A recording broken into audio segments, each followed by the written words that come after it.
Salut chers internautes africains, bienvenue sur African Art. Pour ce second numéro, nous sommes en compagnie de l'homme qu'on appelle Young. Nous allons laisser notre invité le soin de se présenter. Bonjour Young. Bonjour African Art, bonjour chers internautes. Moi c'est Pape Mamadou Camara, plus connu sous le nom de Young Noble. Je suis chargé des relations publiques et de la communication de Festigraph et de Dohanem Squad au sens plus large, avec l'association promotrice du festival en fait. Ok Young, nous sommes là au sein de la BDM, la biscuiterie de la Médina, où se situe, où une grande partie du Festigraph va se dérouler. Alors c'est quoi le Festigraph? Comment vous pouvez-vous présenter cet événement? Présenter Festigraph, c'est un festival international de graffiti. C'est un festival d'expérimentation, d'échange avec les graffeurs du Sénégal, d'Afrique et les graffeurs qui viennent de différents horizons. Festigraph cette année, on est à la 5e édition et ça s'agrandit de plus en plus. Les gens s'intéressent de plus en plus au festival.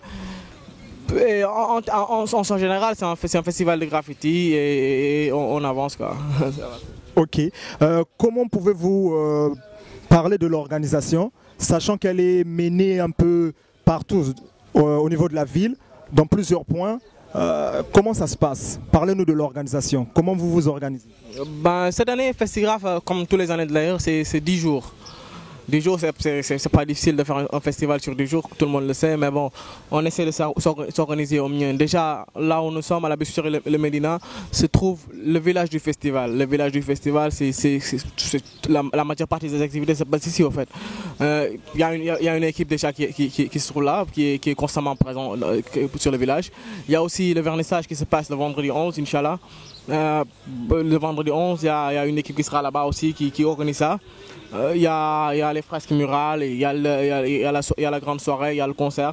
Mais on essaie chaque jour de détacher un peu. On travaille déjà avec toutes les structures de cultures urbaines qui sont à Dakar. On essaie de choper quelques-uns pour avoir plus de bras en fait. Déjà l'équipe des graffeurs, on a plus de 20 personnes, plus l'équipe d'organisation, ça fait maximum 25 personnes. Avec les graffeurs, déjà ils sont sur le terrain, donc on a besoin de plus de bras sur le village, sur l'organisation. On essaie, il y a un coordonnateur qui s'appelle Etibou, il y a moi-même qui est le chargé de la communication et il y a une autre fille avec qui je travaille. Dans la communication, on essaie de gérer tout ce qui est com. Il y a le coordonnateur qui est le régisseur général du festival qui essaie de gérer tout. Il y a Matzo et Docta qui sont les directeurs artistiques qui gèrent avec tout ce qui est artiste. Mais aussi il y a toute la famille derrière quoi. Il y a ceux qui gèrent, on n'est pas souvent sur le village. Il y a ceux qui gèrent le village, il y a ceux qui gèrent d'autres activités. On essaie de partager les activités. On ne fait pas trop dans le focus, on partage quoi, chacun a ce qu'il a à faire et on avance, on fait toujours comme ça. C'est comme ça que ça se passe dans le milieu du graffiti. Ok, vous avez dit que vous êtes déjà à la 5e édition. Peut-on avoir une idée sur l'origine du Festigraph? Est-ce que c'est une personne qui est derrière cet événement ou c'est une structure qui est à l'origine de la création du Festigraph? Ouais, la création le début du Festigraph en fait c'est sous l'initiative de Docta qui est un artiste graffeur, un des godfathers du graffiti en Afrique déjà et un des premiers graffeurs du Sénégal. Docta a une initiative, il a porté avec une association qui s'appelle Dohanem Squad, l'association dont il est le président.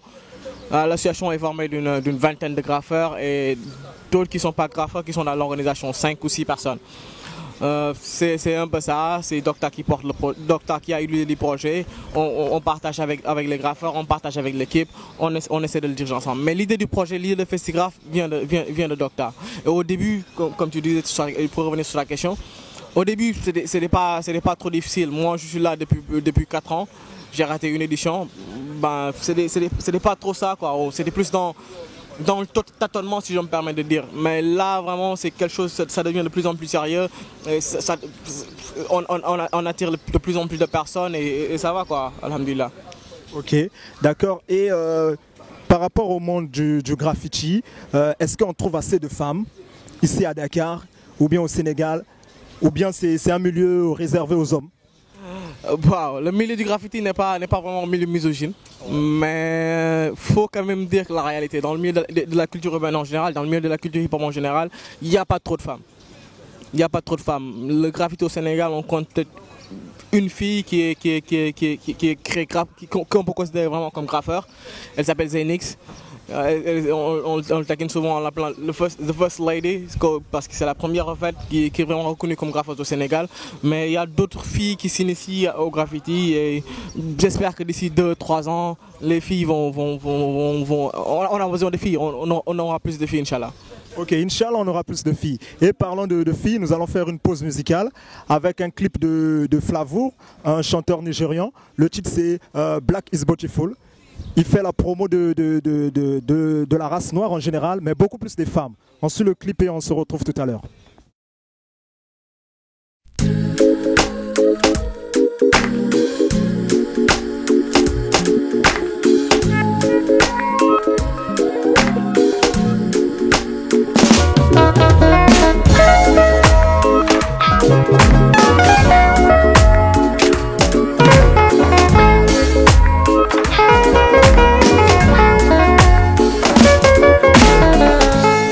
See her from afar, she just a shine like a morning light. I can see very clear, she just a shine in a broad daylight. And she was walking, and I was watching every step and the move she was making. She is adoring, I am admiring her hips and her curves. Beauty is a natural thing, original thing and a mysterious thing. Raise up my voice and sing. I thank the Lord for a beauty queen, cause your black is beautiful. Beauty from my own. Baby, your black is beautiful. Baby, more beauty in your eyes. And your black is beautiful. Black is beautiful. And your black is natural. Black is original. Oh, oh,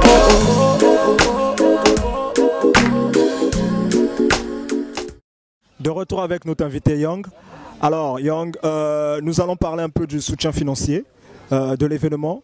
Est-ce qu'il y a des mécènes qui se chargent de cet aspect-là, ou bien l'État sénégalais, le ministère de la Culture essaie de faire quelque chose pour vous?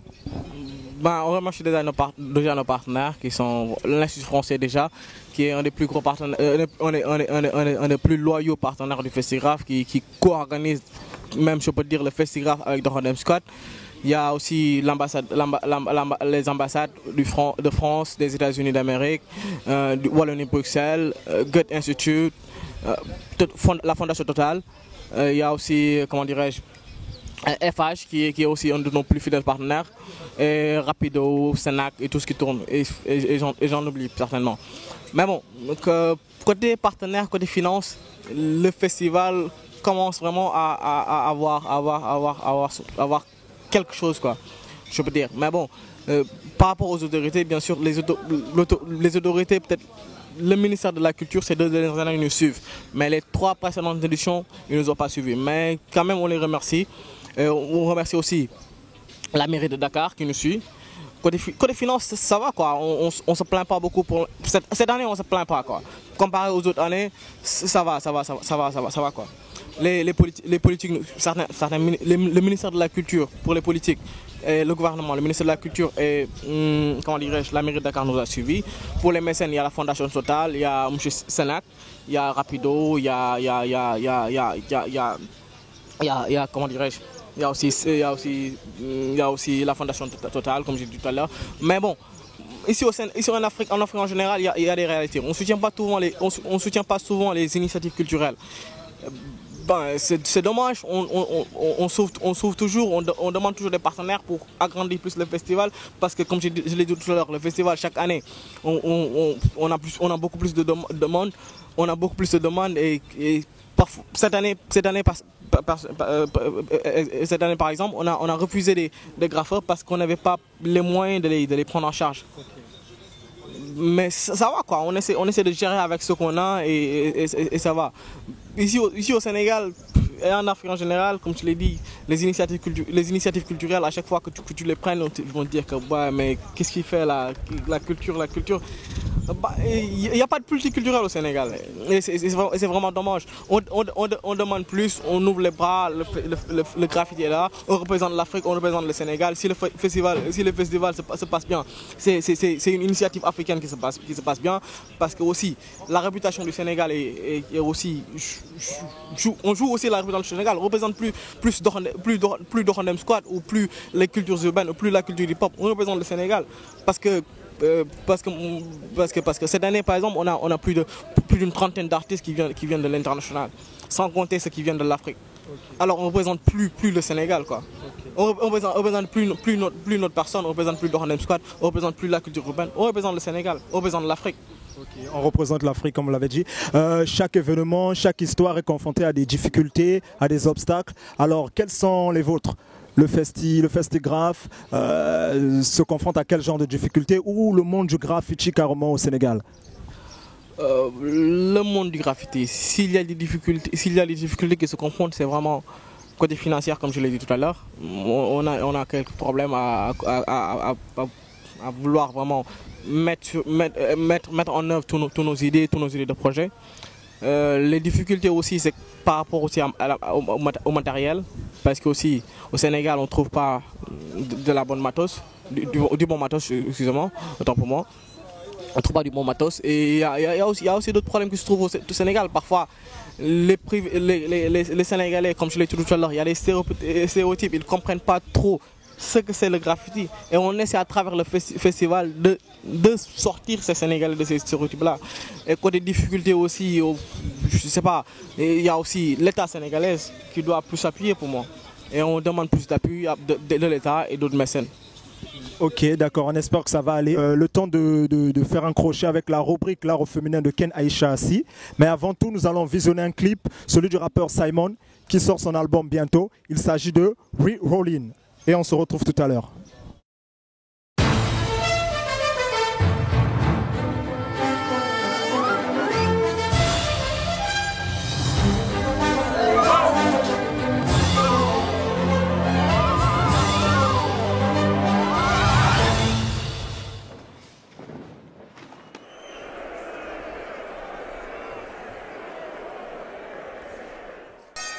Hey.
Salut tout le monde, bienvenue au deuxième épisode de l'art au féminin pour African Art Magazine. Je suis avec Aïda aujourd'hui du groupe Dansfait. Bonjour Aïda. Bonjour Aïcha. Peux-tu te présenter pour nos lecteurs? Alors moi je m'appelle Aïda Camara, je suis sénégalo-gabonaise, danseuse, chorégraphe et présidente de l'association Dansfait. Ok, enchantée Aïda. Et depuis quand tu fais ça du coup? Donc l'association existe depuis 2010, mais moi je danse depuis, j'ai fait ma première scène en 2000, mais c'était pas à Dakar, c'était au Gabon. Donc je suis danseuse depuis, ça doit faire 14 ans cette année. Waouh. Impressionnant. Et du coup, comment tu définis un peu la forme de danse que tu fais? Parce qu'on sait qu'il y a différents styles de danse. Donc, qu'est-ce que tu fais concrètement? Donc moi, ma spécialité, c'est la danse debout, c'est-à-dire le hip-hop, mais ça n'empêche que je pratique d'autres styles de danse, tels que les danses latines, la salsa, bachata, kizomba. Il y a aussi la danse africaine, contemporaine, et en gros, c'est un peu ce que je fais. Ok. Waouh. Bon, on va venir prendre des cours de danse chez toi. Toi la première, tu es invitée. Merci beaucoup. Et du coup, le groupe Danse Fée existe depuis combien de temps? Quels sont vos messages? Pourquoi avoir eu envie de monter ce groupe? Qu'est-ce que vous revendiquez? Alors nous, on existe depuis 2010. On a déjà eu à faire 4 spectacles et c'est seulement depuis 2012 qu'on a commencé à mêler un peu la danse au social, à tout ce qui touche les femmes.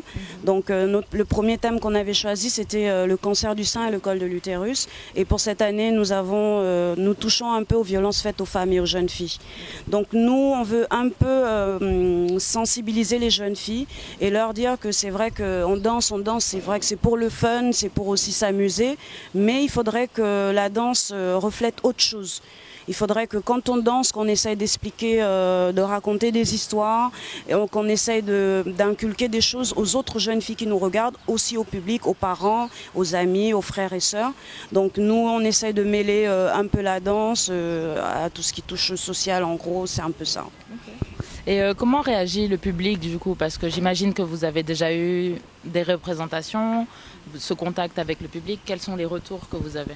Donc les gens aiment beaucoup parce que déjà, premièrement, c'est une association 100% féminine.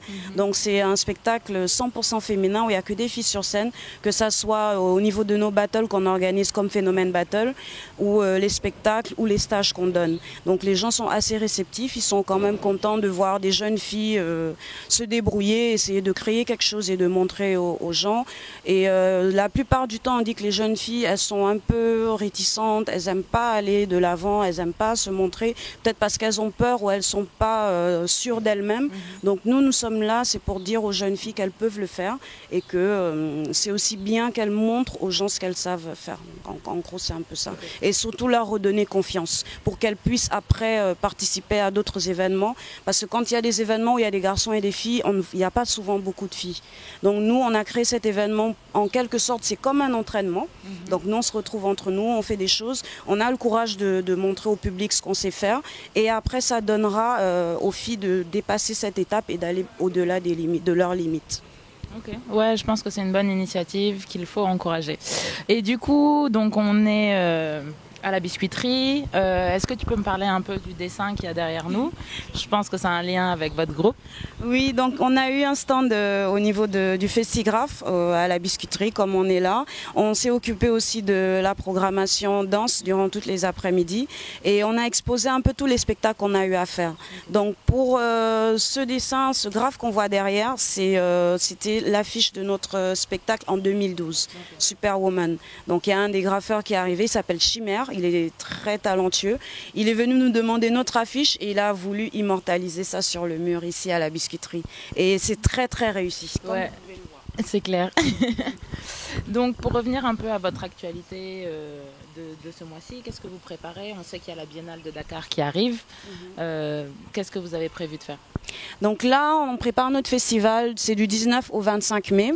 Le 19 au 24, on donne des stages à Guédiawaye, au J-Hip-Hop, des stages gratuits bien évidemment, et c'est réservé aux jeunes filles. Avant les stages, il y a Inda Santé qui nous accompagne, qui viendra sensibiliser un peu les jeunes filles, leur parler des violences faites aux femmes et aux jeunes filles, du VIH-Sida, des grossesses précoces et de la scolarité. Et le 23 mai, on a un spectacle qui réunira plus de 25 danseuses à Sorano. Et le 25 mai, on a une restitution de stage et un mini-spectacle pour montrer un peu aux gens ce que les jeunes filles ont appris depuis le début de la semaine. Et ce sera à Pikine, à Africulture Urban. Okay. Super. Donc le message est lancé. Si vous voulez retrouver le groupe Danse Fée de Aïda, j'imagine que vous avez des adresses, Facebook, oui. Twitter. Oui, on a un Facebook. Alors notre Facebook, c'est Association Danse Fée. Et quant au Twitter, on n'a pas de Twitter pour l'instant, mais on a juste notre Facebook. Soit vous tapez Association Danse Fée ou Danse Fée tout court. Pour le numéro de téléphone, c'est le 77 926 92 56. Venez nombreux. Inch'Allah, c'est tout le mal qu'on vous souhaite. Donc merci beaucoup Aïda, à bientôt pour un nouvel épisode. Ciao, ciao, merci. Place maintenant à la rubrique découverte avec Mathégus, accompagné de son invité. On se retrouve juste après.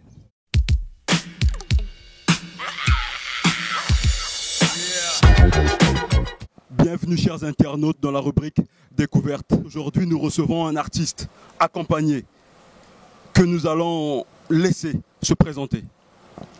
Bonjour à tous, je suis donc Romzy de la marque de vêtements masculins Romzy et je suis avec mon modèle ici présent. Oui, je m'appelle Ismaël Carlouche, je travaille avec Romzy, ça fait un peu de temps et je suis un étudiant. Voilà, vous les connaissez dès à présent, c'est Romzy et son modèle sur place. Nous avons admiré vos créations, on voit la simplicité dans ce que vous faites. Et la première question qui se pose, c'est où tirez-vous votre inspiration? Bon, déjà, je tire mon inspiration du quotidien. Je suis très observateur, donc partout où je vais, j'observe les styles, j'observe les différents personnages qui se présentent devant moi. Et de là, je fais ressortir des modèles. Autrement, je vais beaucoup sur le net et différentes plateformes et c'est avec ce assemblage que je crée mes modèles. Voilà. Vous aurez le temps de les voir, ces jolis modèles, et je tiens à signaler qu'il y en a pour des t-shirts, des colliers, etc. Très fabuleux. Et depuis quand vous êtes dans le modèle, dans le domaine de la mode et aussi, avez-vous déjà fait, vous avez fait pas mal de plateaux, mais ce serait bien de les signaler aussi aux internautes et aussi nous édifier sur les différents événements à venir. Donc ça va faire 2 ans bientôt que la marque Romzy existe. Et par rapport aux événements donc, auxquels j'ai déjà eu à participer, j'ai participé à plusieurs, dans le lancement de la marque officielle donc, de Icewear, donc, par Cyril et Saga. Aussi à plusieurs dîners, plusieurs événements tels que le dîner de gala organisé par l'école BEM où j'étais styliste bien sûr. Et comme événement futur, donc je dirais il y a ce samedi 12 là, j'ai un défilé du côté du Presse Café, donc il y a plusieurs événements comme ça qui sont en vue pour la marque Romzy. D'accord. On le sait, bon nombre de personnes consomment déjà très bien la marque Romzy, mais on va prendre l'avis d'un abonné si tu permets, celui de ton modèle. Mon cher, comment trouves-tu les marques Romzy? J'aime bien la marque Romzy parce que c'est une création originale. Moi aussi je consomme, à part que je suis un modèle de sa marque, et comme ça j'aime bien ça. Très bien, et ça va être la dernière. La dernière question, c'est où est-ce que les gens peuvent avoir possession de vos réalisations? Bon, déjà pour les accessoires, parce que Romzy fait aussi des accessoires. Les accessoires sont déjà disponibles donc, au magasin Direct Usine, juste en face du nandos.e. Et pour tout ce qui est vêtements, donc vêtements et chaussures, les commandes sont en ligne. Donc vous pouvez aller sur la page Facebook Romzy et passer votre commande. La livraison se fait à Dakar, à Libreville au Gabon et aussi à Paris. Donc ça dépendra du lieu où vous vous situez et de là, on pourra voir comment vous livrer dans les brefs délais. Voilà, c'est fait. Où que vous soyez, on espère que vous aurez la possibilité, en tout cas, d'être en possession des articles Romzy. C'était un plaisir de t'avoir et on espère te retrouver très prochainement dans les jours à venir. Et à vous, chers internautes, on reviendra pour le prochain numéro, Inch'Allah, très bientôt. Merci. Alors, nous sommes de retour avec Young. J'espère que vous avez aimé cet artiste qu'on vous a présenté dans la rubrique découverte. Alors Young, le mot de la fin, comme nous sommes arrivés au terme de notre émission, quel est le message particulier que vous pouvez lancer à ceux qui s'intéressent au graffiti, à ceux qui ne connaissent pas cet art?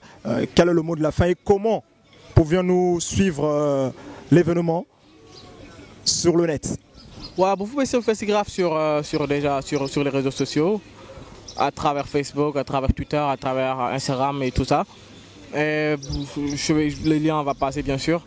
Et aussi, Festigraph, c'est ouvert à tous. Si vous vous intéressez au graffiti, il y a des ateliers qui se passent souvent, en dehors bien sûr du festival. Vous pouvez intégrer, envoyer un petit message sur les réseaux sociaux et on va vous guider pour vous initier au graffiti. Et pour ceux qui toujours se disent c'est quoi le graffiti, suivez le Festigraph et vous saurez. Merci beaucoup Africart, mais merci beaucoup de nous avoir suivis. Merci beaucoup les chers internautes. Merci. Ok, merci à vous Young. Et chers internautes africains, on se retrouve pour le prochain numéro avec beaucoup plus de surprises, avec beaucoup d'invités encore. Allez, à la prochaine.